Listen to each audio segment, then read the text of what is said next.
Welcome to the Chemistry 101 lectures. I decided to do these pre-recorded instead of doing Zoom lectures during assigned class times. The format is similar to how I have done Zoom lectures in the past. I follow the note packet that hopefully you got at the bookstore. Otherwise, there's electronic links on Canvas. Just to let you know, the note packet itself follows the textbook. I do expect you to look at the textbook and to do the practice problems in there and to read those chapters as well. So the note packet follows that format. The advantages to a pre-recorded lecture, I thought it would be more efficient. I can cut and edit some pauses. You could play it at 1.5 speed if you want. Also, I'm breaking these by section, so if there's a section you're familiar with, you can go through something faster. On the other hand, if there's another section you're struggling with, you can pause and review that. So overall, I think this will make this more flexible. Some disadvantages to having pre-recorded lecture is that there's not a possibility for real-time questions as you're looking at this material if you don't understand. And so because of that, please make sure you utilize the discussion sections. Those are by Zoom. Do a Zoom appointment office hours. Do get your questions answered because you need to engage with the material in order to be able to learn it properly. All right, so let's go through the note packet starting at the beginning of chapter 1. All right, we have some terms that we have to make sure that we're all on the same page. I don't really want to read these to you too much. I'll just kind of comment that chemistry is sometimes thought of as things that have to smell bad, things that have to be poisonous, things that have to explode. And all those things are included in chemistry, but a lot of other stuff is as well, because chemistry is a study of matter and its changes. And matter is anything that has mass and takes up space. So pretty much anything you can see, your body, the book, your food, a lot of things that you can't see, like microorganisms or tiny specks of pollution, is all made out of matter.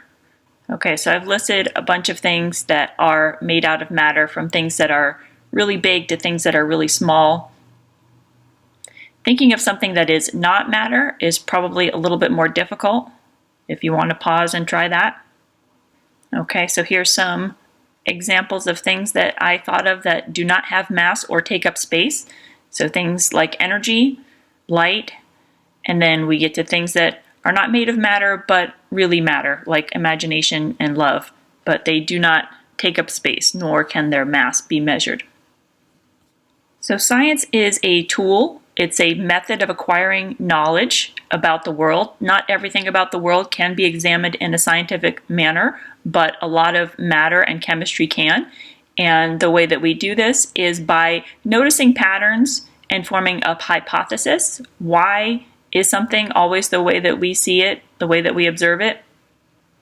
And we make an educated guess about that. So that's a hypothesis. Then we might be able to perform an experiment to test this hypothesis. If what I have guessed is correct, then if I do this test, I should see this result. You see whether it's true or not. Theories, once a hypothesis has been exposed to and passed a lot of tests, and again, it's like a hypothesis in that it's an explanation of why something is the way it is. A lot of times it's a model, so you can visualize how things are working and make predictions from that vision, how they're going to work in the future. And another difference between theory and hypothesis is that the hypothesis would be a specific prediction. A theory is more of an all-encompassing explanation. And then if we have that explanation, we might come up with a hypothesis or a prediction, and then again do an experiment to see if we are correct or not. We have some videos on Canvas explaining the difference between a theory and a law. It's kind of interesting. It's a little bit different from the connotation in regular speech of a law sounding very official and a theory sounding a lot like guesswork. That's not really the difference. The law is the pattern itself. So a lot of times it's a mathematical formula. It's the pattern that you see, and you can sometimes express mathematically what a pattern is going to be. And you can use that mathematical formula to make predictions as well. It does not like a theory. It's not like a law grows into a theory or a theory grows into a law, because the law is the pattern itself and the theory is the explanation of why the pattern exists. And then we do have things that fall outside of the realm of science. So we have statements that cannot be scientifically tested. And those statements can be true or false. So beliefs can be true or false. They just can't be scientifically tested. I did mention there are some cool videos that I found and posted to Canvas that do a more entertaining job explaining the difference between theories and laws. So if you want to come back to this part after you've watched those and see if you can try out some of these questions, that's fine. Otherwise, I will go ahead and see what I would say for these questions. So this first one, the more protein I eat for breakfast, the longer it takes for me to get hungry for lunch. This is a pattern that I've noticed, and it's a relationship. It's a mathematical relationship that when one thing increases, another thing increases. So for those reasons, I would call it a law. It doesn't try to explain why. Why does the protein make it take longer? It's just an observation, and it's a mathematical relationship pretty much. So here is one. Maybe I didn't have enough protein for breakfast and now I'm feeling grumpy because the blood sugar level is low. So this is a hypothesis that there's something that's observed and you're trying to figure out why. And this can be tested. You can eat something, increase the blood sugar, see how that affects the feelings, and see whether that supports your hypothesis or goes against it. And this would be because it's trying to explain why something's happening. A person's birth order has a distinct effect on her personality because of the roles she is expected to play in her family. That is more of an all-encompassing explanation. It's not making a specific prediction like a hypothesis. It's not establishing a relationship or a pattern like a law.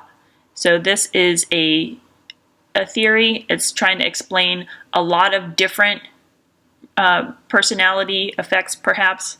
They're not all listed here, but it's sort of talking about a theory that someone might have that explains a person's behavior.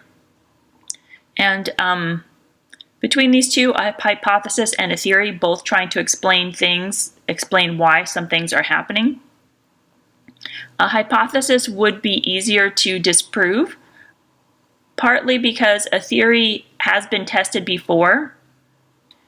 So since a theory is more all-encompassing, it's a more thorough explanation, and it's one that has been tested and survived many tests. So maybe it started out as several different hypotheses that got tested, survived, grew into a theory. A hypothesis is kind of a smaller level, I think, a more specific part of explanation that can be tested. So you're making a prediction, you're proposing an explanation, making a prediction from that, and it can be tested. And so if that test does not support the prediction that you made or does not follow the explanation that you came up with, then that would disprove the hypothesis. If you test a hypothesis a lot and add other patterns and observations to it, it can kind of grow into a theory.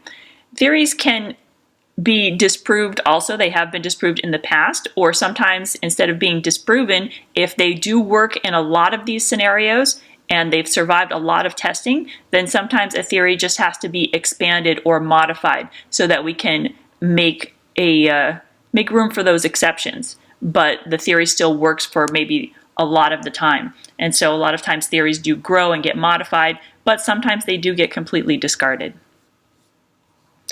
So here are some more definitions. Something that is macroscopic is larger. It can be directly observed. Something that is microscopic cannot be directly observed. So a lot of times we're talking about molecules or different crystal structures, and we have to use other evidence of what they might look like in order to observe them directly. And then we have symbols that we use to represent both the macroscopic or microscopic domain. It talks about this a little bit in your textbook. And then if you want to pause and try this question to see if you understand those terms, you can. So we have a few bold terms that we are going to identify. Gas pressure is something that's macroscopic. You can measure that with a gauge. So helium atoms are both microscopic. You can't see them. You actually can't even see them with a microscope, but they're small. They're in the small realm. And since He is a symbol, we could also call this symbolic. Here's a couple more bold terms. A block of Fe, which is iron. So this is macroscopic. And it's also symbolic because it's using the elemental symbol for iron. And then a molecule of fructose would be microscopic.